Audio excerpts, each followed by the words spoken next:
Madame, Monsieur, bonsoir. Merci de nous rejoindre dans Question d'actu, le Round-Up. On revient ce soir sur les principales actualités de la semaine avec d'abord cette visite aujourd'hui, visite importante du président de la République dans la wilaya de Constantine. Abdelmajid Tebboune y a lancé les travaux de plusieurs projets d'envergure tels que le premier chantier du programme de logement ADL 3. La réalisation prochaine d'un CHU de 500 lits approuvé d'ailleurs cette semaine en Conseil des ministres. La capitale de l'Est se verra aussi dotée d'un nouveau complexe de production pharmaceutique de médicaments anticancéreux et d'un stade olympique de 30 000 places. La promotion de 11 wilayas délégués en wilaya à part entière. On en parlera en deuxième partie de l'émission. Le Conseil des ministres l'a entériné cette semaine après avoir élevé en 2019 10 circonscriptions du Sud au rang de wilaya. Abdelmajid Tebboune poursuit donc sa démarche de décentralisation, une des plus anciennes réformes réclamées par les populations des régions du Sud et des Hauts-Plateaux et qui vise par ailleurs à alléger l'administration et stimuler le développement local. Quel impact sur l'économie nationale? On en parlera dans un moment. Enfin, retour en troisième partie de l'émission sur cette conférence de presse du ministre des Affaires étrangères tenue cette semaine avec la presse nationale. Ahmed Attaf y a fait plusieurs mises au point, notamment sur le vote de l'Algérie au Conseil de sécurité de l'ONU sur la résolution 2308 sur l'avenir de Gaza. Pour le dossier du Sahara occidental, Alger propose de soutenir toute initiative diplomatique de médiation conforme bien sûr au processus onusien entre le Front Polisario et le Maroc. Le ministre d'État a aussi évoqué l'aggravation de la situation au Mali après que Bamako se soit désengagé de l'accord pour la paix et la réconciliation issu du processus d'Alger et le début d'un processus d'un rapprochement aussi timide entre Alger et Paris. On reviendra sur toutes ces questions avec nos consultants et nos invités.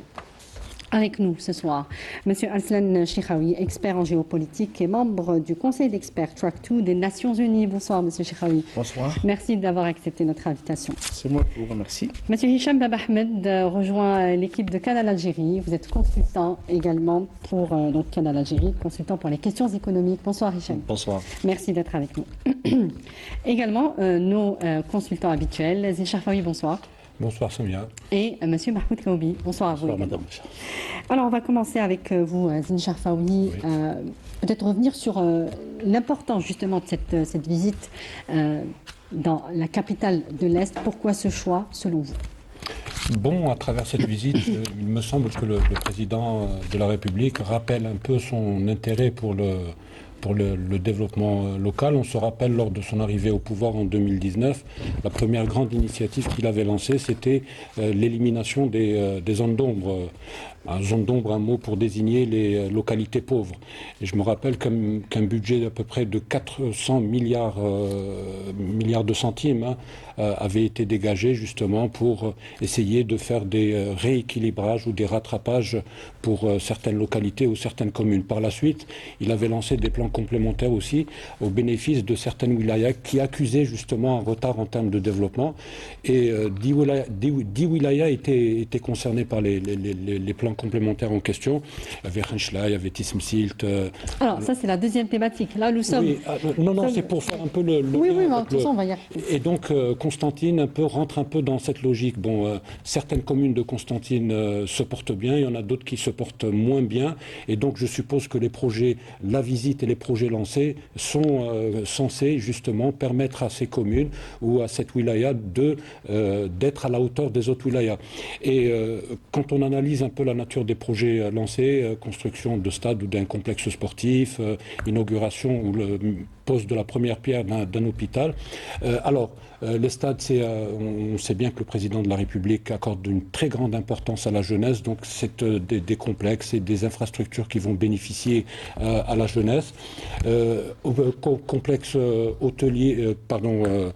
hôpital, donc c'est aussi extrêmement important. Et inauguration aussi d'usines de fabrication de médicaments. Donc là, on est en pleine sécurité sanitaire, etc. Donc, c'est quand même une visite à plusieurs objectifs et je pense que c'est des projets qui sont de nature donc à permettre donc à la wilaya de Constantine de faire d'un bon qualitatif en termes de développement. Oui, alors justement, M. Chekhaoui, vous disiez en off avant l'émission que effectivement c'est la capitale de l'Est, mais c'est aussi un carrefour, cette wilaya, un carrefour culturel et cultuel aussi. Tout à fait. Si on revient un peu à l'histoire de la région et de la ville, c'est un véritable carrefour culturel, d'abord et avant tout, puisque le président s'est recueilli sur la tombe de Ben Badis, donc c'est très important en termes de culte, mais également culturel parce que l'histoire de cette ville-là a fait que elle a rayonné à un certain moment de l'histoire du pays en termes culturels.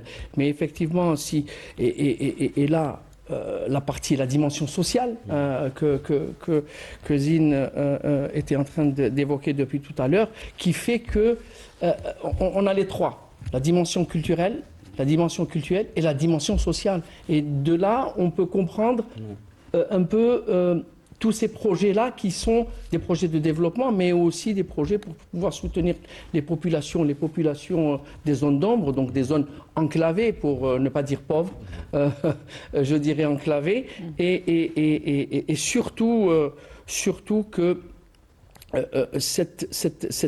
cette ville, et au-delà du fait qu'elle soit ce carrefour culturel et culturel, elle est la jonction entre l'Est et le centre du pays. Et c'est très important d'avoir une jonction un peu développée et puissante. Forte. D'ailleurs, on pourrait croire qu'elle est puissante et qu'elle est, mais effectivement, elle a ses faiblesses. Il y a certains retards de développement, notamment Hicham Ahmed. Donc, qu'est-ce que vous diriez sur la nature des projets qui ont été lancés aujourd'hui par le président de la République? C'est des projets... Plusieurs secteurs qui sont concernés. Oui, c'est des projets indispensables et stratégiques pour une ville comme Constantine, parce que, rappelons-le, c'est une ville historique aussi. C'est l'une des plus anciennes villes de l'Est algérien. Et c'est un symbole aussi de l'Algérie.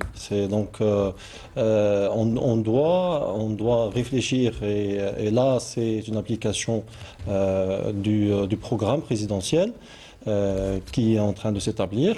Et du coup, c'est bénéfique non seulement pour Constantine, mais aussi pour les villes limitrophes. Alors, ça va engager une espèce de dynamique, c'est ce que vous dites, dynamique de développement local. Oui, effectivement, parce qu'on ne parle pas uniquement de Constantine, mais on parle de plusieurs villes. Il y a un effet d'entraînement. Oui, quand on parle de complexes sportifs, quand on parle d'hôpitaux, de spécialités peut-être qui ne sont pas disponibles, par exemple à Annaba ou autres. Donc il y aura un échange très intéressant par rapport à ça. Effectivement.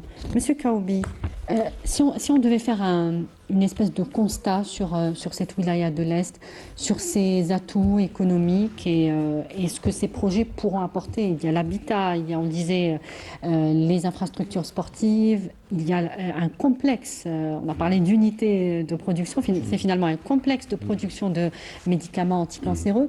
Donc il y a une espèce de poussée comme ça, de projets, peut-être pas structurants, mais en tout cas importants.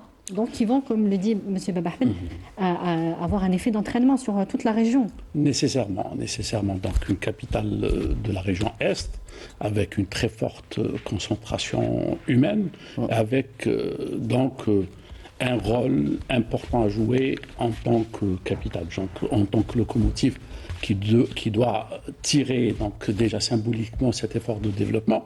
Mais c'est surtout cette concentration humaine fait naître d'énormes besoins.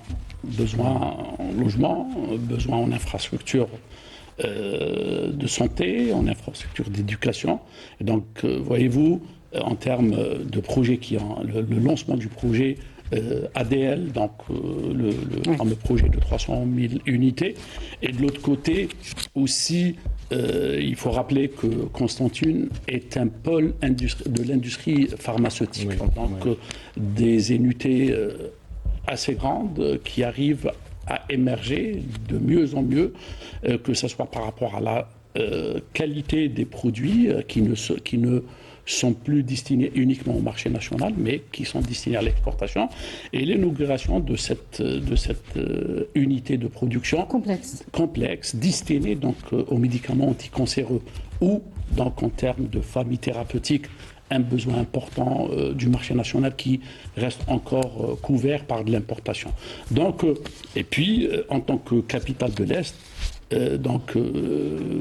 Constantine a cette mission d'assumer en termes de soins spécialisés, d'offrir des soins pour la région. Élargir l'offre de soins, effectivement. Tout à fait, dans la mesure où l'offre de soins est hiérarchisée en Algérie. Donc, et puis, c'est le président de la République a insisté d'aller vers une organisation qui permet de créer des établissements hautement spécialisés pour prendre en charge des thérapies pour prendre en charge convenablement des thérapies, non pas de la population uniquement de Constantine, mais de la population de la région finalement. Tout à fait. Et justement, cette production, à travers donc ce complexe de production de médicaments anticancéreux, à quel point il va contribuer justement à revenir un peu sur l'importation des médicaments selon vous?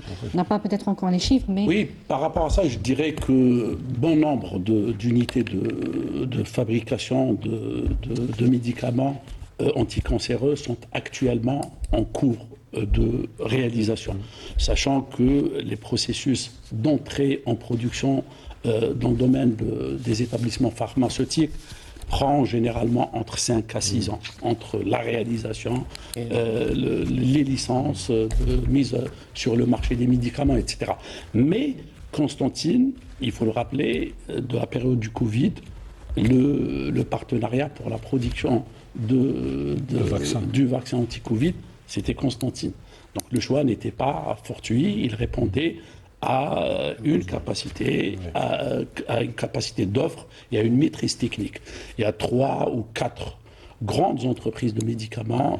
Ça, vous parlez de pôles de fabrication, de production plutôt de médicaments. Tout à fait, parce que déjà sur l'organisation du développement sur le plan économique, il y a cette notion qui est au centre des préoccupations de pouvoir public, c'est de constituer de pôles de développement régionaux. Donc 7 à 8 pôles qui permettront donc d'assurer cet équilibre et d'être fait selon une logique de planification qui répond aux besoins et qui arrive donc à éviter les expériences antérieures où l'orientation, la planification faisait défaut, ce qui faisait que dans certaines filières, on avait une offre très abondante et dans d'autres filières, on avait un manque important. Donc, que ce soit Constantine à l'est, Blabès, l'axe Blabès, Tlemcen à l'ouest, Béjaïa, Tizi Ouzou au centre, et puis aussi Borj Bouharirij, Sétif. Donc, cette logique, et puis au sud-ouest, on avait parlé la dernière fois du pôle Tindouf Béchar, sur lequel doit s'articuler tout l'effort de développement, Raj Bilet, etc. Donc, l'architecture de développement répond de plus en plus à un besoin, à une logique de planification qui est au demeurant très très importante si on veut réussir. Donc de plus en plus complémentaire, c'est ce que vous voulez dire. Il y a une espèce de cartographie du développement local et national, on peut parler maintenant de développement national, et il y a une forme de complémentarité. Oui, quand on parle de médicaments, forcément on pense... Pas uniquement, puisque M. Kaoubi parle aussi des autres secteurs. Bon, alors quand juste d'abord pour rectifier un chiffre que j'ai donné tout à l'heure, c'est pas 400 milliards de centimes, mais de dinars. Pour les zones d'ombre, et 400 milliards pour les plans complémentaires. Donc, Constantine, lorsqu'on parle d'industrie pharmaceutique, on pense directement à Constantine. Constantine, c'est d'abord une université d'excellente qualité qui produit d'excellents diplômés. Et donc, il y a aussi un bassin, un écosystème de fabrication de médicaments qui est très bon. Qui est très bon. Il fabrique même de nouvelles molécules, de nouveaux médicaments. Et donc là, il alimente le marché à un pourcentage très respectable. Déjà, l'Algérie produit à peu près 60 à 70% de ses besoins en médicaments, ce qui est unique en Afrique. Donc, mais Constantine, c'est aussi, ce fut aussi, et ce sera aussi beaucoup de fabrication mécanique aussi. On se rappelle les fameux tracteurs de Constantine qui ont fini aussi par fabriquer le Ferguson américain. Tout à fait, exact. Donc il y a aussi une prédisposition pour Constantine pour devenir aussi un bassin industriel industriel extrêmement important. Et puis, bon, comme tout le monde a fait un clin d'œil à la culture, Constantine, c'est plus de 2500 ans d'histoire. Donc, c'est Cirta, c'est l'antique Cirta. Donc, en matière d'histoire, c'est aussi un énorme symbole. Effectivement. Hicham Ben Ahmed, sur le logement, il va y avoir donc une part importante dans ce secteur avec près de 15 000 logements, 14 850 dans la formule AADL, mais aussi LPL, dont la première pierre a été donc posée par le président de la République. Le lancement aussi de la DL3 à partir de Constantine, c'est une forme de symbole aussi. Oui. C'est une manière aussi de délocaliser en dehors de la capitale Alger les grands chantiers, les grands projets du président de la République. Et donc, est-ce qu'il y a une forme d'économie du logement? Forcément, aujourd'hui, les capitales du centre, de l'Est et de l'Ouest sont surpeuplées, on le sait. Est-ce qu'aujourd'hui, ces programmes de logement répondent, selon vous, à une cartographie de besoins, comme le disait pour M. Mahfoud Kaoubi, pour les médicaments? Est-ce qu'aujourd'hui, pour le logement, on sait ce qu'il faut et combien de logements il faut, selon vous? Oui, parce qu'il y a actuellement, les demandes se font d'une manière numérique déjà. Oui. Donc, il y a une traçabilité. Ça, c'est extraordinaire parce qu'il y a 20 ans, les dossiers... C'était pas possible. Oui, c'était pas possible. Et donc là, maintenant, grâce à une nouvelle plateforme, donc il y a, c'est vrai, de temps en temps, elle tombe en panne, mais ça, c'est des détails au départ quand on fait numérisation, mais elle répond à un besoin, bien sûr, qui est demandé. Et quand le bâtiment va, l'économie va. Et donc, ça crée un dynamisme. Non seulement au niveau de la wilaya, mais au niveau de la région entière et au niveau du pays complet. Parce qu'on peut acheter des fois des composantes de l'ouest vers l'est et il y a une dynamique. Ça, c'est en amont. Ça, c'est pour la construction. Oui. Pour la réalisation des logements. Et en aval, il y a aussi cette répercussion sur le désengorgement, peut-être aussi de oui, parce qu'il faut, quand on dit ville historique, c'est ville millénaire. Donc, on ne peut plus rester au centre-ville. C'est pas évident, oui. C'est très compliqué. Les familles, c'est pas évident. C'est tout le monde qui veut un chez-soi, c'est tout à fait normal. Oui. Et donc, là, du point de vue social, actuellement, il y a des études qui se font pour éviter de construire des cités dortoirs. Donc, oui. Il y a une nouvelle perception logique, du logement. Voilà, qui va aider le citoyen à avoir un écosystème dans lequel évolue l'enfant, qui est le citoyen de demain. Et donc, quand on parle de complexes sportifs, quand on parle des hôpitaux, des usines, etc., tout ça est interconnecté pour un dynamisme futur. C'est un objectif stratégique, pas immédiat. C'est vrai que les retombées ne vont pas se voir immédiatement. C'est à moyen et long terme. C'est surtout à long terme. À long terme. Ouais. Il y a évidemment aussi les infrastructures sportives avec ce stade olympique, hein, Monsieur Cheikhaoui. Un mot sur l'importance de ces infrastructures, parce que c'est vrai que la réalisation des logements, comme le dit M. Ben Ahmed, est importante, mais il faut aussi ces infrastructures sportives pour la jeunesse, destinées à la jeunesse, qu'elles soient présentes dans les villes. Aujourd'hui, ce n'est plus concevable qu'elles ne figurent pas justement dans la cartographie des villes. Tout à fait, et pour un peu rejoindre tout le monde, le développement se fait de manière progressive, et se fait de manière progressive dans l'espace et dans le temps. Ouais. Donc ça, c'est important. Donc effectivement, il y a un contexte aujourd'hui, un contexte où nous avons une population qui a un taux de natalité de à peu près 2,1, hein, si je ne me trompe pas, ou 1,9, je pense. Et là, effectivement, c'est cette dimension sociale qui fait que c'est un pôle, je dirais, qui va devoir désengorger d'autres pôles, oui. Que ce soit dans l'industrie, que ce soit dans le social. Dans l'industrie, je rajoute un élément important, toute la région est dotée d'un tissu industriel privé qui peut compléter. Donc tout ça, tout ça a un lien. C'est pas tombé du ciel, il y a un lien.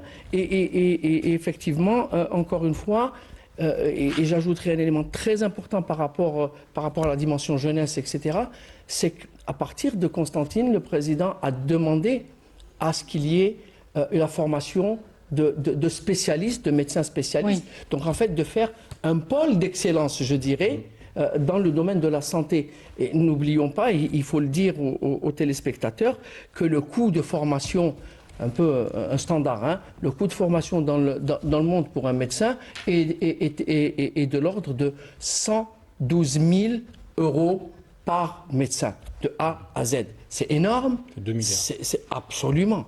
Donc, quelque part, il va falloir comprendre qu'il y a un coût, et ce coût-là, il est supporté et il est soutenu par le contribuable, mais également par l'État. Oui. Effectivement.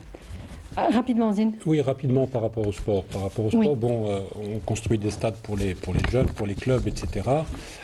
Mais à l'avenir aussi, ces stades peuvent s'avérer utiles lorsque l'on veut faire de la diplomatie sportive. Oui. On est dans le soft power.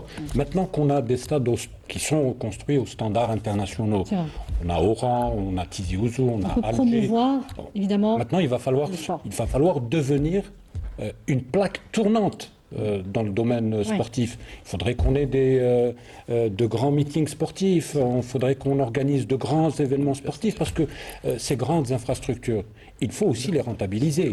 Alors, on peut gagner en termes d'image, on peut gagner aussi au plan des financements. Et puis, quoi que vous fassiez, il faudra toujours en faire plus, parce que nous avons une population qui croît à raison d'1 million par an. À peu près. Oui. Donc, million, il faudra plus de routes, plus de stades, plus de logements, etc. Il faut juste veiller à ce que ce développement soit harmonieux, qu'on n'ait pas des chaos urbanistiques comme on peut le constater dans plusieurs régions du pays. Il faut veiller à ce que notre développement soit harmonieux et, si possible, beau. Et vous me tendez la perche, justement, pour cette deuxième thématique que nous avons prévue ce soir. Monsieur Kaoubi, il y a eu cette semaine donc validée par le Conseil des ministres la promotion des wilayas délégués en wilaya pleine et entière. 11 nouvelles wilayas donc viennent s'ajouter aux wilayas existantes. Certains y voient le moyen de réaliser l'équilibre recherché, tant recherché, l'équilibre dans le développement local entre chacune des wilayas. Dans la réalité, ce n'est pas trop possible, parce que chaque wilaya a ses spécificités et ses atouts et ses faiblesses. Mais est-ce que ça nous rapproche de cet objectif, selon vous? Écoutez, c'est un choix. C'est un choix des pouvoirs publics d'opter pour une organisation administrative qui est jugée la plus opportune pour répondre aux besoins de développement. Parce que la notion actuellement la plus en vogue, je dirais, c'est la notion de développement de territoire. Donc, l'aspect fonctionnel est là. On a besoin, il y a des besoins au niveau de territoire qui ne sont pas nécessairement homogènes, les mêmes, quand bien même on peut être sur des wilayats limitrophes ou des espaces limitrophes. Donc, la question, est-ce que c'est de créer, si le besoin est là, donc la fonction, on a besoin de créer un organe qui prend en charge ces besoins.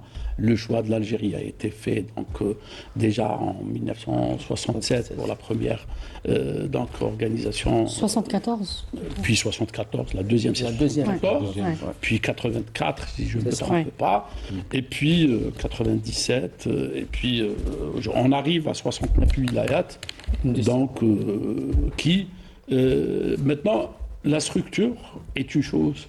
Le contenu en est un autre. Donc, c'est les logiques de fonctionnement, les logiques de prise en charge des besoins, les compétences aussi. Donc c'est ça qui donne vie, c'est ça qui donne l'esprit, et puis toutes les logiques de coordination entre les structures décentralisées et le pouvoir central.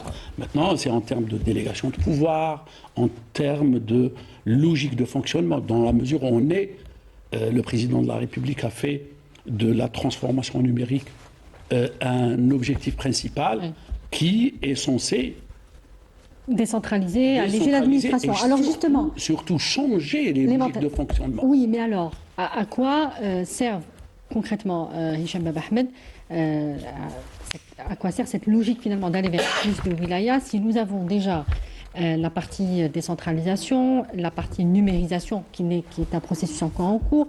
Qu'est-ce qu'on peut obtenir de plus grâce à ce nouveau découpage territorial? Écoutez, probablement, c'est qu'un investisseur, quand il vient, il lui faut des conditions. Peut-être que grâce à ce découpage, il trouvera des personnes qui vont lui faciliter l'accès, que ce soit pour un investissement dans l'agriculture, dans l'industrie, etc.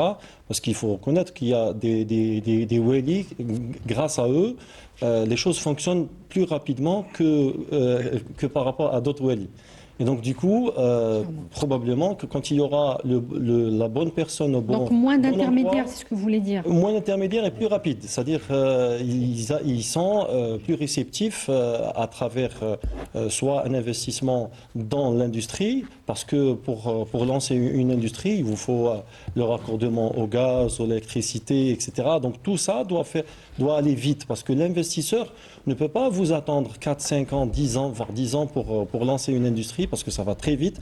La concurrence mondiale ne vous attend pas. Et les machines que vous allez importer, vous devez les rentabiliser à partir du moment où ils sont ici en Algérie. Donc toute cette dynamique, probablement, est axée pour gérer le territoire et une petite concurrence entre territoires. Probablement que ce découpage aide mieux. Alors, justement, en parlant de cette concurrence régionale ou territoriale, est-ce que ces wilayas, selon vous, en tout cas celles qui viennent d'être promues, présentent des atouts intéressants pour la partie économique, évidemment? Je n'ai pas tous les détails, mais forcément... Pour donner certains exemples seulement. Bien sûr, parce que quand on voit le pôle sud-est, par exemple, voilà, au niveau de l'Oued, ce qu'ils font, c'est extraordinaire dans le domaine de l'agriculture. On trouve des résultats qui sont... Il y a à peine peut-être 20 ans, on n'aurait pas vu ce résultat. Et donc, on souhaite que ces nouvelles zones, peut-être, puissent s'inspirer du modèle... parce qu'on n'a pas à s'inspirer uniquement du modèle européen ou américain, etc. On peut s'inspirer d'un modèle de réussite algéro-algérien. Donc il y a une concurrence qui va s'installer ici en Algérie et tout ça c'est pour le bénéfice du consommateur aussi, parce que quand on a une pomme de terre accessible, quand on a des fruits, moins de coûts pour moins de coûts de transport aussi, parce que nous avons un pays qui est très vaste et donc le transport des fois coûte plus cher que le produit. J'ai eu à visiter des zones au niveau du sud où le transport il coûte très très cher. Donc je pense que grâce à cette vision, on aura peut-être plus de... Donc amortir tout de même des coûts sur... Je vais arriver à vous, Zine. Sur certaines, comment dire, comme le transport, comme Hicham Ahmed vient de le dire, mais il y aura tout de même un effort à faire pour la transition donc, de ces wilayas délégués vers des wilayas pleines. D'abord, est-ce qu'il suffit d'être wilaya, selon vous, pour justement devenir rentable et produire du développement local, selon vous? À mon avis, c'est pas forcément. Forcément, voilà. Maintenant, c'est la dynamique. Il faut organiser tout cela. Parce qu'on a besoin d'une architecture. Dire qu'on va faire du développement territorial avec une logique de pôle nécessite une organisation adéquate. La deuxième des choses, il y a le code de l'investissement qui a ramené quelque chose de très important, qui est la planification à travers un plan national d'investissement et des plans locaux d'investissement qui doivent émaner des wilayats. Exact. De 2022 jusqu'au jour d'aujourd'hui, il n'y a pas encore eu de manifestation pratique, dans la mesure où c'est le Conseil national d'investissement qui devait coordonner cette opération, un Conseil national d'investissement qui n'est pas encore installé.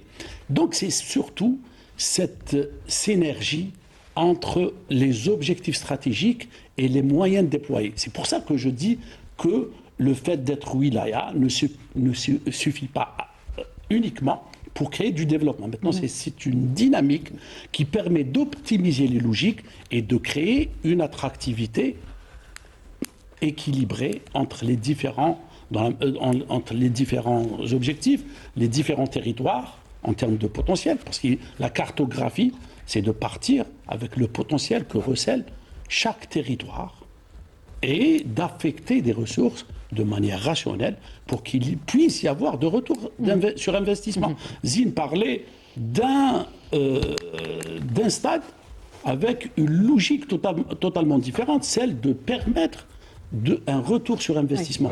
Il ne peut être assuré que s'il y a une dynamique derrière qui est beaucoup plus différente que la logique administrative linéaire. D'ailleurs, le déploiement de l'administration sur le territoire, à mon sens, devrait être adossé d'une réforme profonde en matière d'organisation, de système de gestion et de profil de manager. Monsieur Chekhaoui. Oui, j'ajouterais juste deux mots. Effectivement, si on revient dans l'histoire contemporaine de l'évolution des territoriales, c'est 67, 74, 84, 97, etc., c'est pratiquement une décennie.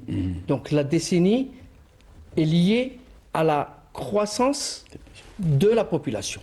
Donc effectivement, la population croît, le territoire est énorme, il va falloir ce qu'on appelle une gestion allégée du territoire et par conséquent, les découpages se sont faits, mais on continue et continueront à se faire en fonction... Oui, c'est une question. On va continuer On va continuer parce que le territoire est énorme et la population croît. Donc forcément, vous devez rapprocher l'administration d'abord du citoyen.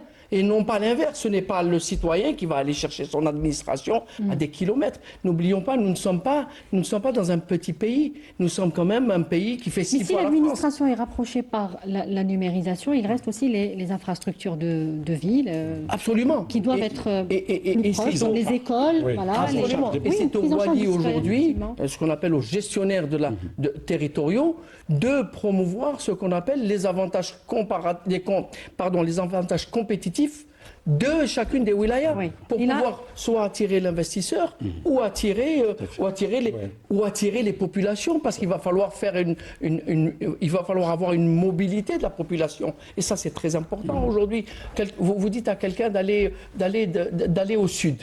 Ben, vous dira, moi au sud, il n'y a rien du tout, c'est vide, etc. Mais s'il retrouve toutes ces infrastructures et une gestion allégée de son territoire, forcément il sera poussé par lui-même à y aller. Donc il y a ce qu'on appelle une mobilité qui est liée à tout cela. Donc le découpage d'aujourd'hui n'est qu'un intermédiaire, une étape, absolument. Mais il faudra créer juste la coordination entre les moyens de régulation qui émanent des institutions centralisées et la prise en charge des besoins au niveau local. Et ça, c'est un élément important. Parce que le territoire n'est pas, par essence, exclusivement dédié aux habitants du territoire. Mais au contraire, c'est d'attirer les gens des autres régions en fonction de ce qu'on veut développer. Il faut rappeler que ce sont les populations de ces régions qui ont toujours réclamé. Et autour de cela, c'est l'université qui devrait fournir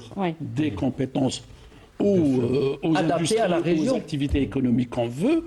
Le cadre de vie, c'est tout, en un mot, c'est l'aménagement du territoire qui devrait créer cette coordination et cette symphonie entre les différents besoins. Tout à fait. Zine Chekhaoui, rapidement. Oui, moi je ne vais pas m'aventurer sur le terrain économique. Je sais que je serai battu à plat de couture par Kaoubi.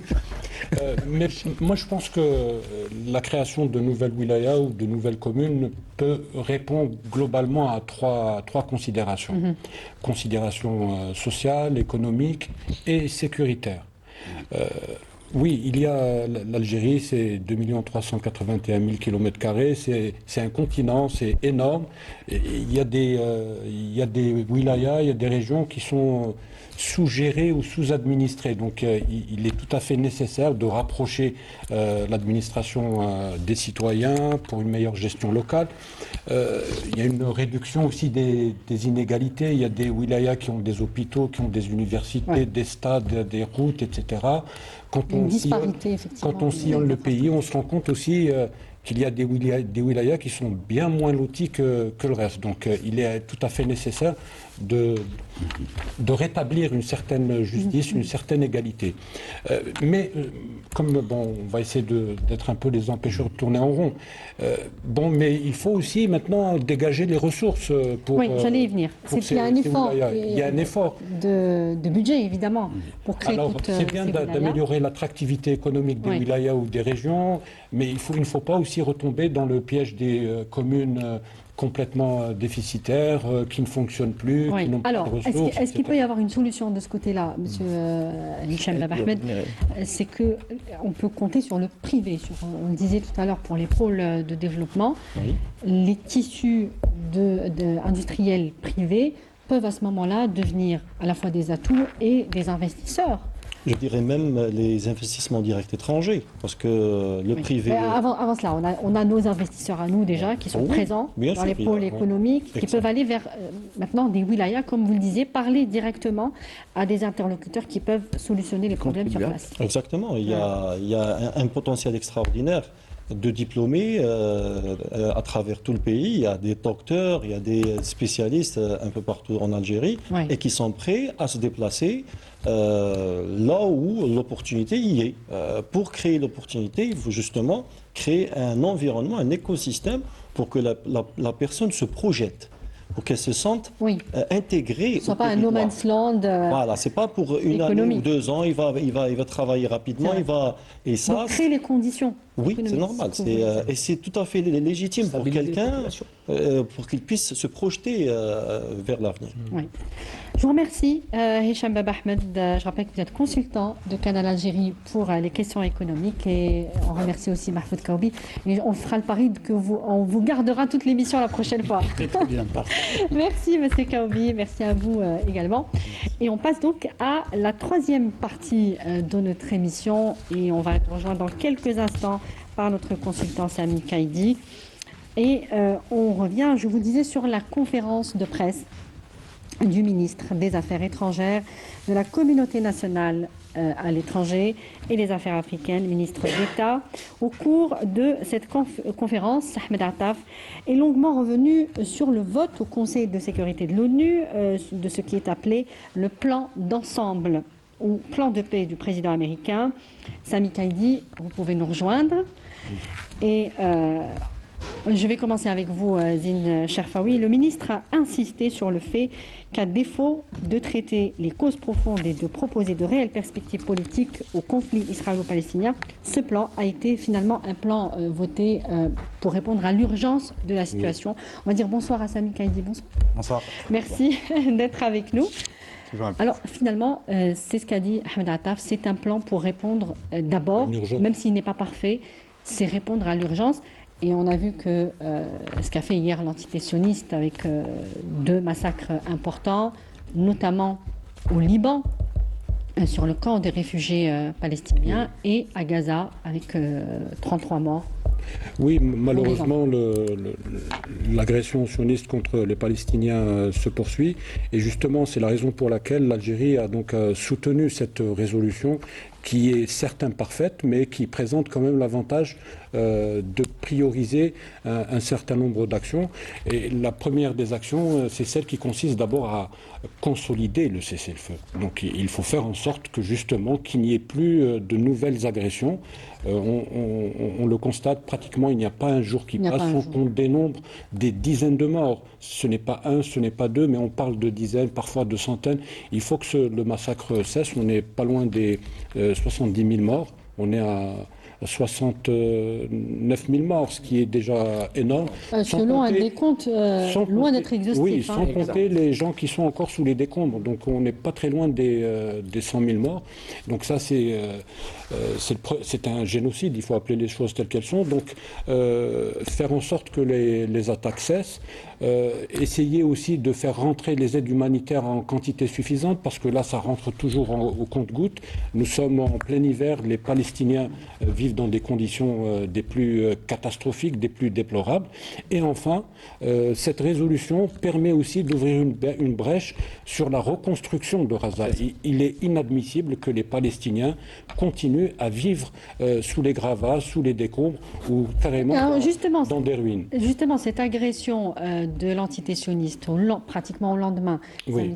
Au lendemain de ce vote à l'ONU, c'est une manière de dire je ne vais respecter aucune clause finalement de cette résolution, alors que le monde était quand même assez plus ou moins optimiste. Donc justement, c'est une manière de balayer encore une fois les espoirs à la fois des Palestiniens et de la communauté internationale. Bien entendu, malheureusement, Madame Bacha, c'est encore un énième mépris de l'entité sioniste, du droit international, des résolutions onusiennes et un mépris sans nom. Car finalement, l'entité sioniste a mis en place une politique de la terreur, du terrorisme et également un mépris de tout ce qui est les droits, enfin tout ce qui est droits les plus élémentaires. Et ça ne cesse de se constituer. Donc quelles que soient finalement les résolutions qui sont votées, bien sûr, mais ça cette entité terroriste continuera à les mépriser. Toute une flopée de résolutions qui est systématiquement piétinée par l'entité sioniste, et ce depuis 1948, et pas qu'avec la Palestine, mais également avec l'ensemble du voisinage, autrement dit la Syrie, le Liban, qui est systématiquement et quotidiennement bombardé, faut-il le rappeler, la Syrie également, et je parle même pas de toutes ces violations, même qui, en dehors aussi des eaux, enfin au niveau des eaux internationales, avec les différentes flottilles qui se sont vues attaquées en pleine mer. Et les occupants de ces navires déportés, ce qui constitue... Arrêtés et maltraités. Voilà, ce qui constitue une action de kidnapping dans les eaux internationales. Alors, sur cette partie du vote de l'Algérie, on a vu que ça avait créé une forme de controverse, notamment sur les réseaux sociaux et pas toujours par des parties bienveillantes. Monsieur Chiraoui, cette mise au point du ministre des Affaires étrangères était donc nécessaire.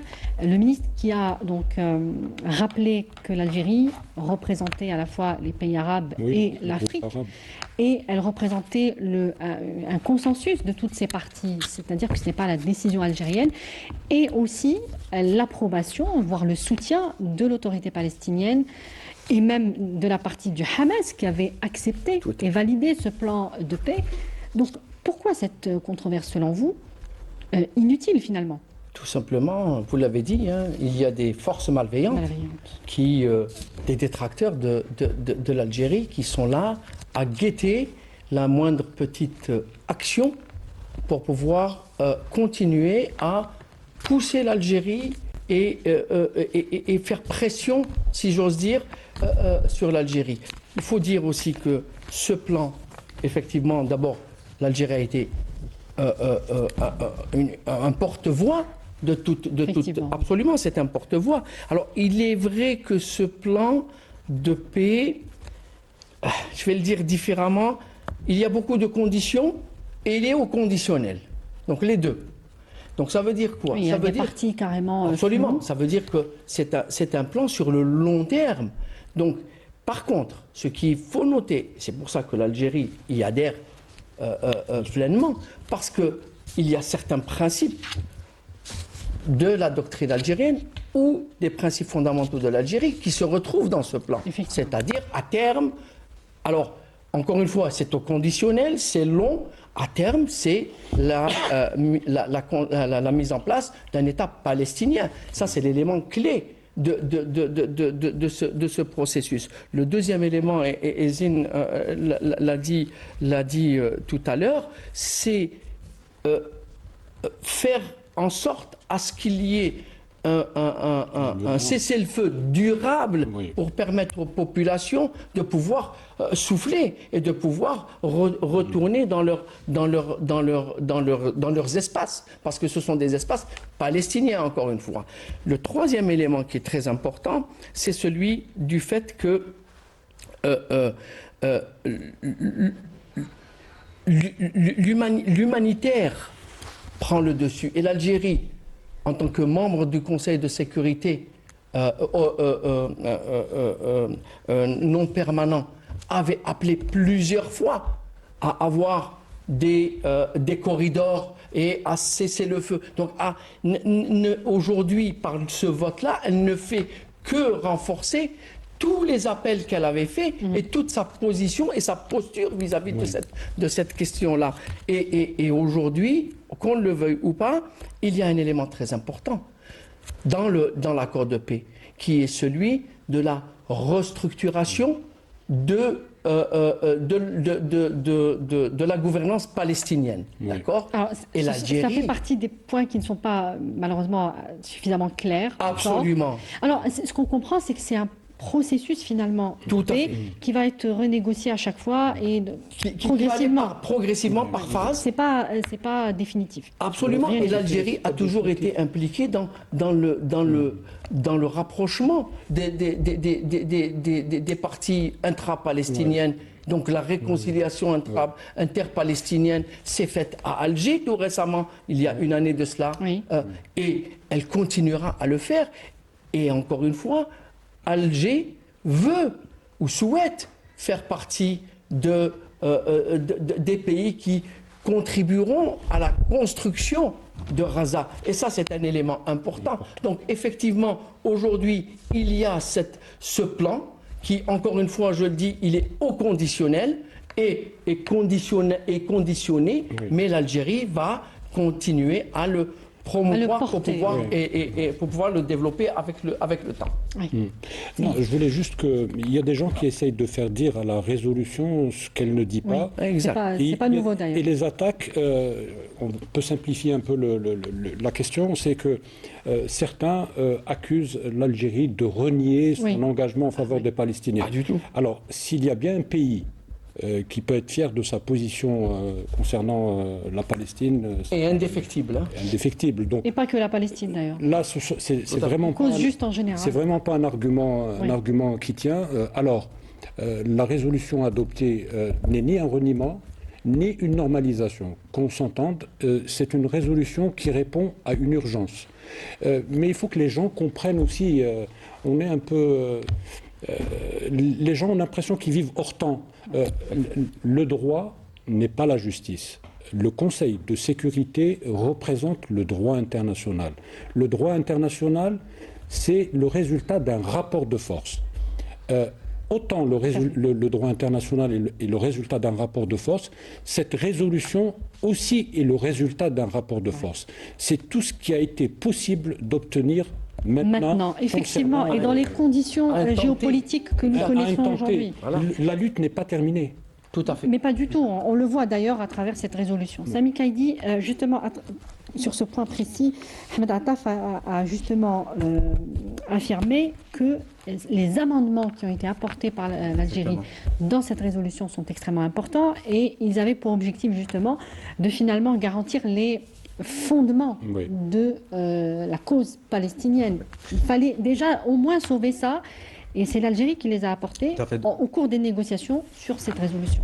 Et l'Algérie a particulièrement pesé de tout son poids pour introduire un amendement qui est qualifié d'une importance capitale, qui est l'évocation d'un objectif ultime du texte, qui est de déboucher sur une solution politique permettant au peuple palestinien d'obtenir un État indépendant et souverain.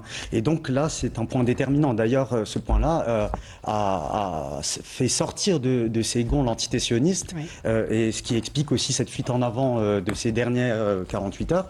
Ce qui est aussi important, et on l'a souligné avant, c'est que l'Algérie ne peut pas s'écarter du consensus arabo-musulman et encore moins de la position des frères palestiniens. Des Palestiniens eux-mêmes. Ça n'a pas de sens. Et le projet est favorable à d'autres points. Et d'ailleurs, lors de sa conférence, le ministre d'État, ministre des Affaires étrangères, de la communauté résidente à l'étranger et des Affaires africaines, Ahmed Attaf, a mis en avant un point qui est fondamental, c'est que la position algérienne ne constitue en rien une complaisance avec les manquements du texte. Et ça, c'est un point puisqu'il les a relevés d'ailleurs, le ministre les a relevés lui-même. Et l'Algérie a pesé de tout son poids pour contrebalancer un peu certains Mais points parce négatifs. que ce qu'il faut dire finalement, c'est que dans cette résolution, il y avait un impératif dans cette résolution, c'était de stopper immédiatement le génocide. Mais aussi, pas rien que de stopper le génocide, mais de sauver aussi finalement la nature de ce conflit, parce que les fondements de la cause ont failli disparaître. Oui, bien sûr. Absolument. Moi, je pense que l'essentiel, c'était de consolider aussi le cessez-le-feu. Ce qui dérange en réalité, pourquoi Israël ne veut pas de paix à Gaza, c'est que ce qui dérange, c'est que la présence d'une force internationale lui ôte d'emblée la possibilité d'agir sur ce territoire, Mais c'est pas très clair, puisque l'entité aura une espèce de droit de veto sur le regard. Et puis c'est limité un petit peu parce que Israël ne sera pas le seul acteur dans le. Mais si on prend l'exemple de la finule au Liban, on voit bien que ça n'empêche pas l'entité sioniste de violer le droit international. Ils les ont attaqués directement. En termes d'analyse prospective, je peux dire que l'acceptation de cette résolution va freiner tout le processus d'Abraham. Mais bien sûr. Oui. Absolument. Abraham tous les projets, tous les projets de l'entité sioniste. Parce que n'oublions pas qu'il y a quelques mois, même quelques semaines, les ministres fous dangereux, on peut les qualifier comme ça, de l'entité sioniste d'extrême droite, parlaient de déporter vers des pays. Ils ont même nommé les pays vers lesquels. Et il y a même eu 2 vols qui ont atterri en Afrique du Sud, avec des Palestiniens qui ont atterri dans un pays qui n'ont pas, et les 3 pays vers lequel ils se dirigeaient pas. Donc il y a un début, de même pour l'annexion. déportation. Même pour l'annexion, ça va freiner. Et l'annexion de Gaza. Donc bien sûr. C'est le mérite qu'on peut donner à cette résolution, même si... Alors, elle freine toutes les autres initiatives. Après, lorsque vous voyez aussi, lorsqu'on parle de groupes arabes, de consensus arabe, etc., lorsque vous voyez l'Arabie Saoudite, l'Égypte, enfin bref, les grands pays de la région qui soutiennent le plan Trump concernant Gaza, bon, après, il n'est pas facile non plus de faire cavalier seul et de soutenir autre chose. Donc là aussi, si les voisins immédiats des Palestiniens et les Palestiniens eux-mêmes. Donc, on ne peut pas être plus palestinien que les Palestiniens. Donc, et rappelons que M. Chiraoui, le ministre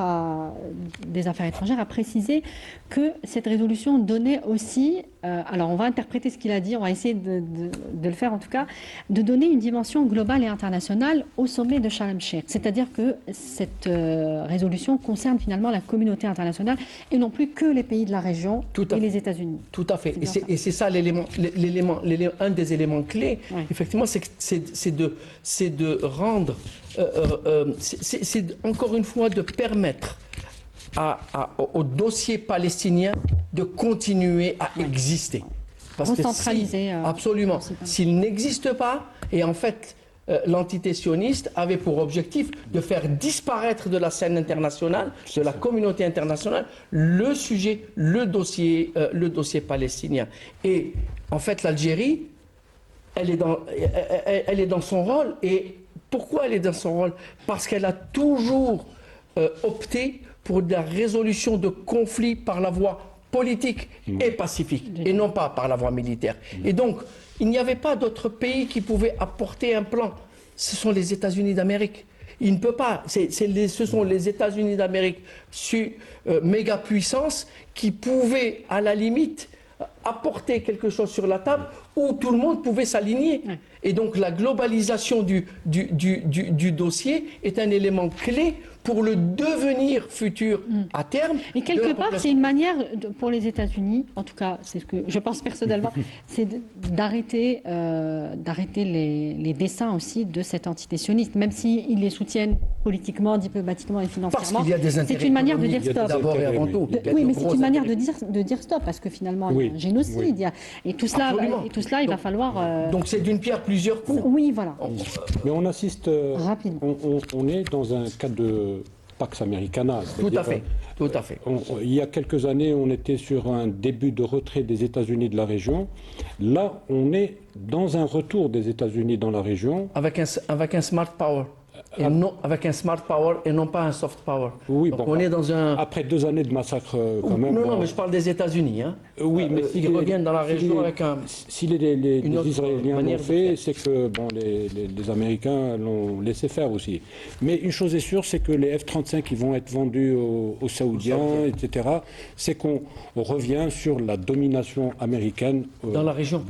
Oui. Pour des raisons économiques également, essentiellement. Exactement. Alors, sur le Sahara occidental, Sami Kaidi, le ministre est aussi revenu sur cette résolution 2797 qui a été votée donc, en octobre dernier.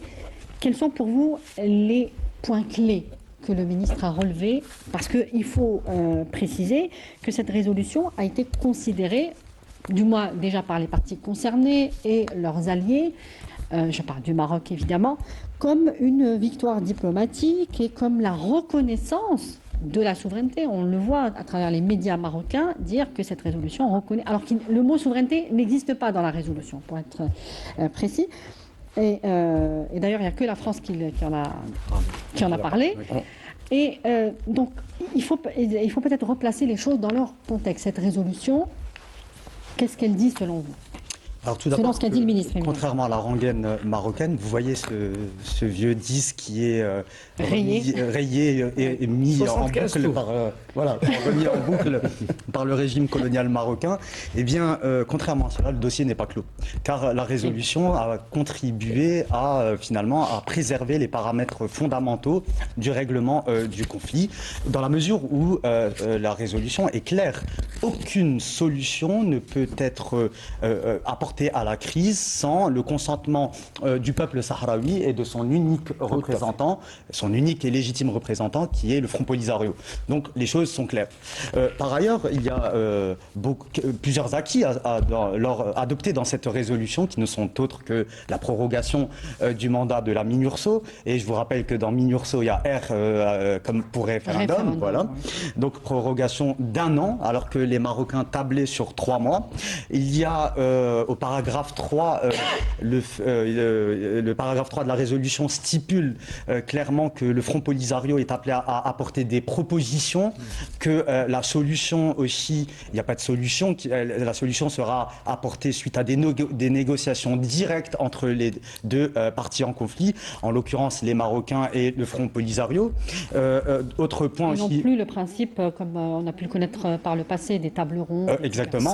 Et autre point fondamental, c'est que les Marocains et leurs alliés ont pesé de tout leur poids pour faire sortir finalement ce règlement du cadre onusien. Or, on voit bien qu'il reste au sein des Nations Unies et au sein du comité spécial de décolonisation. Donc finalement, quand on analyse bien, c'est une série d'échecs pour ce régime marocain, d'autant plus que son plan présumé d'autonomie n'est pas reconnu comme étant exclusif et n'est pas considéré comme étant, par cette résolution bien entendu, comme étant la seule base de négociation. Donc effectivement, c'est toute cette série d'éléments qui font que finalement on est plus devant de la propagande médiatique et non, la habituelle. propagande c'est certain, mais Zine Cherfaoui, oui. Sur quoi? Je cherche mes mots pour comprendre, pour qu'on puisse faire comprendre aussi aux téléspectateurs à quel moment il y a pu avoir cette confusion. Parce que la résolution parle effectivement de ce plan d'autonomie comme l'une des options. Et ce n'est pas nouveau que les résolutions présentent ce plan comme l'une des options. Comment la propagande marocaine a pu se construire et sur quoi finalement? Oui, alors où il y a eu confusion? Nous sommes dans un cas classique de transformation d'une défaite en victoire. Mais pour les gens qui ont suivi les débats consacrés à l'ONU, Conseil de sécurité, et la manière avec laquelle tous les gens qui ont voté pour la résolution ont motivé leur vote, on comprend très bien qu'on est loin de la victoire dont se réclame le Maroc. Mais moi, personnellement, ce qui a retenu mon attention lors de la conférence de presse du ministre algérien des Affaires étrangères, ce n'est pas la résolution 2797. Pour moi, la question est claire. Donc, les fondamentaux du conflit n'ont pas vraiment changé. Il y a eu une tentative de passage en force, mais comme le dit Sami Kaidi le dit très bien, Lamine Ursou est là, elle est là pour une année, etc. Donc, fondamentalement, les lignes n'ont pas tellement bougé. On est dans une forme de statu quo. Par contre, ce qui je trouve intéressant, c'est l'appui de l'Algérie à une médiation pour le règlement du conflit. Mais là, je trouve ça extrêmement intéressant. Donc, l'Algérie, elle est dans une diplomatie proactive qui essaye de chercher des solutions rapides à ce conflit. Mais qu'est-ce que ça pourrait dire, selon vous ? Qui pourrait proposer une initiative Oui, alors tout à l'heure nous parlions du Proche-Orient, les lignes ont bougé, on est dans une nouvelle dynamique. On est dans un monde qui est en train de changer, les frontières se dessinent, des pays disparaissent. Qui aurait cru que la Yougoslavie disparaîtrait ou allait disparaître, elle a disparu, il y a de nouveaux pays qui se créent. Aujourd'hui, moi personnellement, c'est une idée que j'ai toujours défendue. Aujourd'hui, cet ensemble maghrébin, il va falloir s'y pencher. C'est une question de sécurité, c'est une question d'économie, c'est une question de survie. De survie. Donc, plus vite nous trouverons une solution au conflit du Sahara occidental, moi du moins c'est comme ça que je décrypte un peu la sortie de Ahmed Attaf, plus vite nous installerons une zone de prospérité où nous créerons un espace de prospérité dans la région.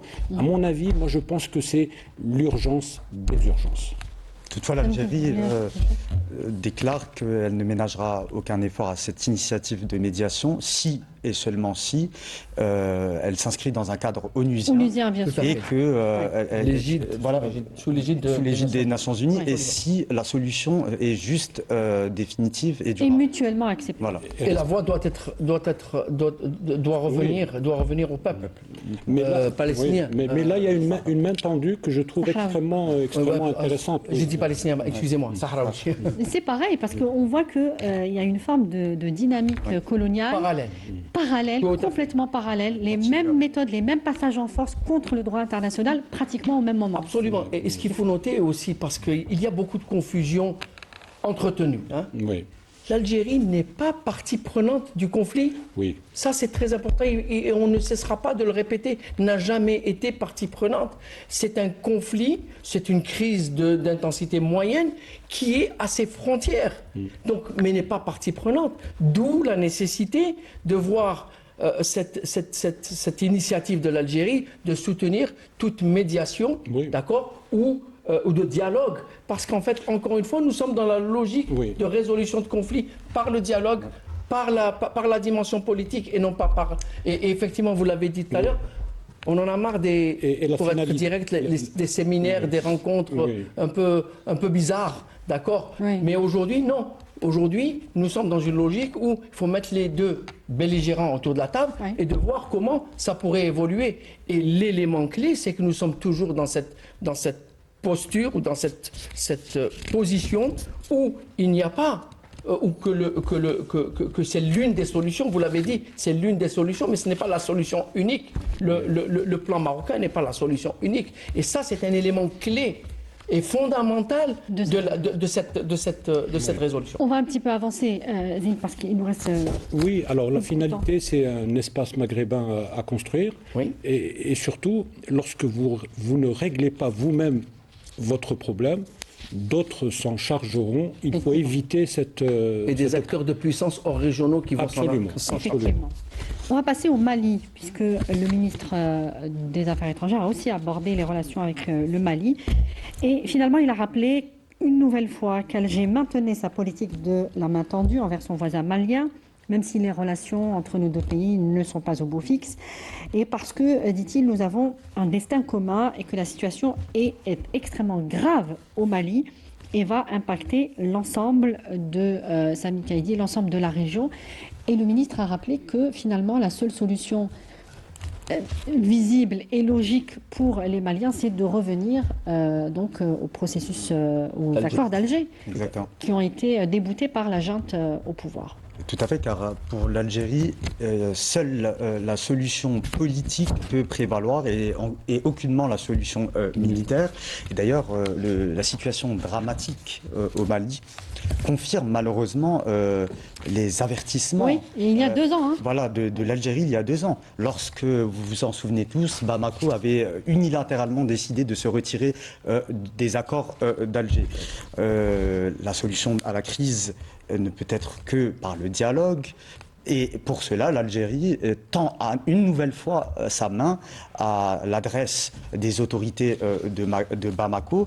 Le ministre Ahmed Attaf a rappelé que notre pays avait un crédit inépuisable de patience et pour le règlement de la situation, car il n'y a aucun autre pays que l'Algérie qui peut être touché par la situation au Mali, d'autant plus que nous partageons des liens de sang.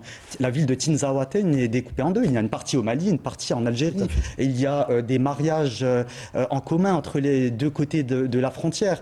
Et ce qui est important, c'est que notre pays est passé également par les affres du terrorisme. Nous comprenons ce fléau. Donc nous sommes disposés à aider le Mali frère, ce peuple frère qui est notre voisin.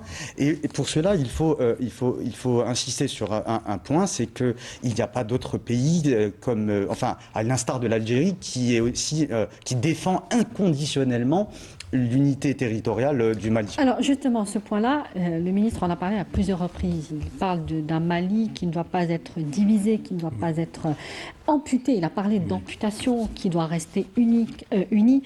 Et c'est d'ailleurs ce que défend l'Algérie depuis l'indépendance du Mali. Et on a parlé d'ailleurs de ce risque-là la semaine dernière, l'émission. Et donc le ministre a rappelé finalement ces 2 perspectives. Revenir vers... alors on ne sait pas s'il s'adresse aux autorités actuelles ou est-ce qu'on parle d'un Mali débarrassé de cette junte qui finalement est en pleine débâcle politique et sécuritaire. Oui, bon, après, pourquoi pas, si bien sûr les autorités actuelles répondent à cet appel. Oui, bon, le message s'adresse d'abord aux autorités actuelles, à la condition qu'elles s'amendent et qu'elles changent de politique et qu'elles reviennent à la raison. Pour le moment, bon, ce n'est pas tout à fait le cas. Mais effectivement, si rien n'est fait, on risquerait d'assister non seulement à l'effondrement de l'État malien, mais plus encore, plus grave, ce qui n'est pas à souhaiter, aussi à l'éclatement du Mali. On a 3 types de scénarios. Donc, le scénario le plus grave, ça serait effectivement l'effondrement de l'État malien avec une fragmentation du pays. Le deuxième scénario serait une sorte de statu quo. Il y aurait les terroristes au centre. Ils seraient à quelques 200-300 km de Bamako. Et puis, bon, les gens se regarderaient en chien de faïence.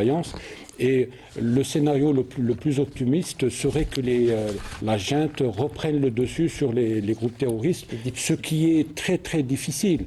Aujourd'hui, le mécontentement est manifeste au sein de la population. Oui. Il y a de plus en plus d'appels au départ de la junte actuelle. Et donc aujourd'hui, les militaires au pouvoir au Mali sont pratiquement dos au mur. Oui, alors même les pays qui ont soutenu, et ça c'est le ministre encore une fois des Affaires étrangères qui l'a précisé, même les ministres qui ont soutenu M. Chiraoui, cette junte, qui sont donc le Niger et le Burkina Faso, qui sont donc les pays du Sahel, commencent à revenir sur leur position. Et d'ailleurs, Ahmed Attaf l'a rappelé, avec ces pays-là, il n'y a jamais eu de conflit, il n'y a jamais eu de problème. Ils ont suivi, selon Ahmed Attaf, donc le Mali dans une espèce de dynamique régionale. D'euphorie. Je dirais d'euphorie. Oui. Et effectivement, je ne sais pas si vous vous rappelez, je crois qu'il y a une année de cela, à votre émission d'ailleurs, on avait dit que de toutes les façons, il y avait eu l'enlèvement des Espagnols par leur groupe terroriste. Et on avait dit sur votre plateau que les islamistes, à ce moment-là, nous montrer qu'ils existaient, qu'ils étaient là. Et c'était déjà le premier signal pour le danger qui allait arriver. Et nous sommes en plein dedans aujourd'hui, puisqu'ils s'affirment. Et en fait, la réalité est que nous risquons d'assister à une implosion totale du Mali, avec l'émergence de forces, un peu d'alliances. Oui, contre nature parfois. Contre nature, parce qu'il y a convergence d'intérêts, pour pouvoir reprendre le dessus avec une crise, que je dirais une crise sectaire, qui est très importante et qui risque de nous affecter directement. Oui. Mais l'élément clé aujourd'hui, c'est que cet axe des trois pays, Burkina Faso, Niger et Mali, oui. Moi, je pense que dans les quelques semaines, voire mois à venir, on risque d'avoir la même situation au Niger. Oui, c'est un axe qui commence à fléchir. Absolument. Mais il faut juste remettre un peu les choses dans leur contexte et rappeler qu'en 2013, il n'y aurait pas eu le veto algérien à la scission du Mali. Aujourd'hui, il n'y aurait peut-être pas eu un pays qui s'appelle Mali. On aurait eu un pays, on aurait eu au moins deux pays. Et donc l'Algérie à l'époque, lorsque les indépendantistes du MNLA avaient revendiqué ou appelé à l'indépendance de l'Azawad, aujourd'hui, on aurait eu deux pays. Les choses sont claires. Mais malheureusement... Et les accords d'Alger ont consolidé cette unité. Malheureusement, c'est que la junte au pouvoir au Mali, maintenant, a dénoncé les accords d'Alger. Et on est dans une logique de fragmentation de toute la région, parce qu'il y a une logique derrière cela, des acteurs de puissance, je dis bien des acteurs de puissance extra-régionaux, qui probablement poussent à la fragmentation du pays, comme on le fait au Soudan. Et comme on le fait en Libye. Oui. Parce certains parlent de fédéralisme tribal. Vous pouvez vous imaginer la combinaison des deux mots. Qu'est-ce que cela veut dire? Cela veut dire qu'il va y avoir des petites entités au sein du Sahel qui pourront... Mais ça, c'est très dangereux pour la stabilité de toute la région. Oui, mais aujourd'hui, vous avez les anciens acteurs, les groupes politico-militaires du nord du Mali, qui vous disent « Nous avons joué le jeu de la négociation, nous avons accepté les accords d'Alger dans leur forme et dans leur fond, et aujourd'hui, le problème, c'est pas nous. » Oui, c'est ce qui est tout à fait vrai, d'ailleurs. Voilà. Donc, tout à fait vrai. On va passer aux relations avec la France, puisqu'il nous reste un peu moins de 8 minutes. Et le ministre donc les a évoqués, le ministre des Affaires étrangères. Et il y a eu donc ces espèces de supputations autour de la grâce présidentielle de Boualem Sansal, et certaines parties, encore une fois, ont voulu lier cette grâce à une reprise, en tout cas confirmée ou officielle, des relations d'Alger avec la France. Alors le ministre a a remis les choses en place. Il dit qu'il y a un processus timide de reprise, mais il n'y a pas encore une initiative majeure.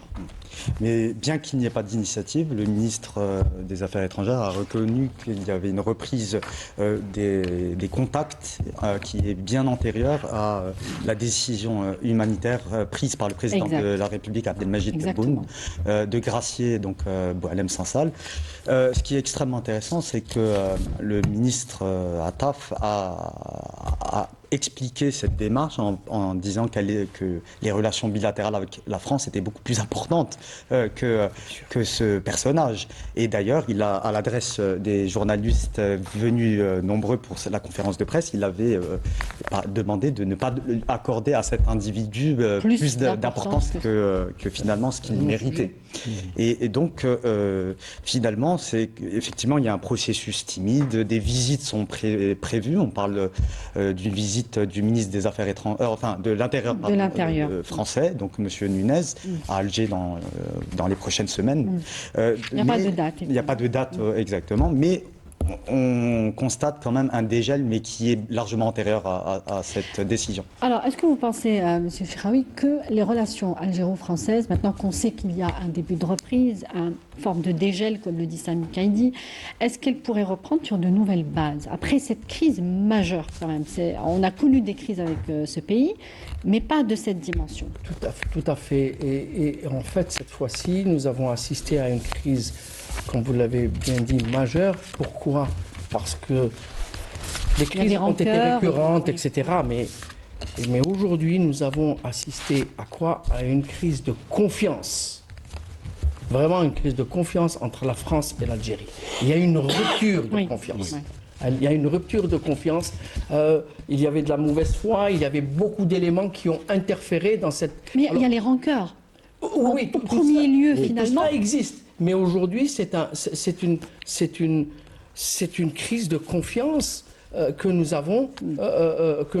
laquelle nous avons assisté. Donc il y aura un avant et un après cette... Absolument. Moi, je pense qu'aujourd'hui, la première démarche, et effectivement, et je rejoins Sami pour dire que Boualem Sansal n'est pas un sujet. C'est un non-sujet. On a voulu en faire un sujet. On a voulu en faire un sujet. On a même dit que c'était un élément qui pouvait être une contrepartie.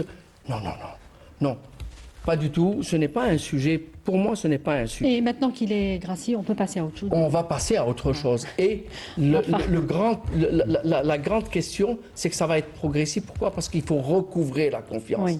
La confiance est un élément important dans tout traitement de relations bilatérales, ou multilatérales. Et vous les imaginez comment? Pour aller dans le concret un petit peu. Pour aller dans le concret, on pourrait peut-être poser quelques conditions sur quelques sujets pour ne pas retomber dans les mêmes... Je pense que dans un premier temps, et c'est un peu l'objet de toutes les visites qui sont programmées, plus que rediscuter, c'est lancer un dialogue réel et un dialogue de bonne foi. Ça aussi, c'est un élément important dans les relations internationales. S'il n'y a pas de bonne foi, s'il n'y a pas de confiance, rien ne peut avancer. Le reste, ce sont des dossiers techniques. Je dirais que ce sont des dossiers techniques qui peuvent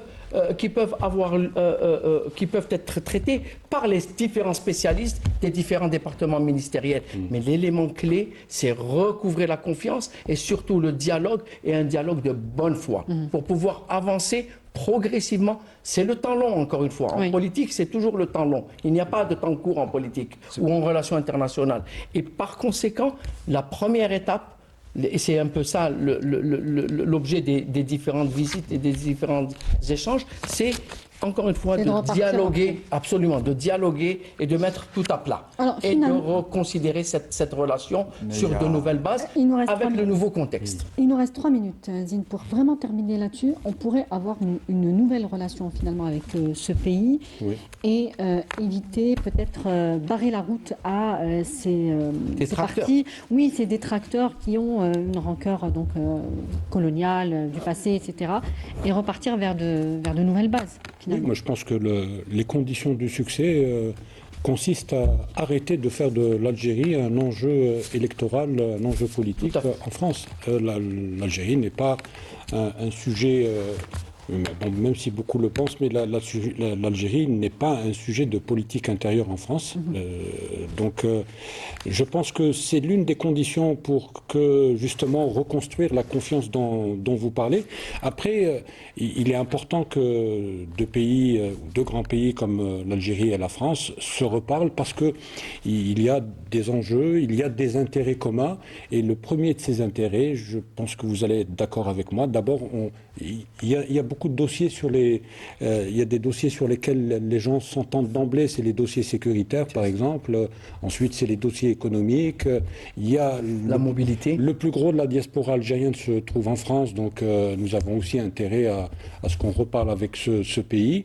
Après, si on s'entend, il y a plus d'affinité, on peut avoir plus d'affinité si on arrive à s'entendre mieux encore. Donc, en fait, je pense qu'on qu'on va vers une étape de revisiter cette relation. Mais vous C'est aurez un peu comme nous le remarqué... faisons avec l'Union européenne. Elle aura Oui. peut-être du bon, cette crise. C'est comme je le dis depuis tout à l'heure, c'est de repartir sur de nouvelles bases. Alors, Très rapidement, il nous reste une oui, minute. alors très rapidement, personnellement, je reste prudent parce que tant qu'on n'est pas encore dans 2027... Et oui, il y a la donne oui, alors on risquerait des élections. non seulement les élections, mais le dossier Algérie-France risquerait d'être parasité par le lobby Oui. Et tous les détracteurs de absolument. l'Algérie. Merci beaucoup, messieurs. Merci à Arslan Cheikhaoui d'avoir été avec nous, Ezine Sharfaoui et Sami Kaïdi. Merci à vous de nous avoir suivis. Je vous donne rendez-vous très bientôt. Excellente suite du programme. Au revoir.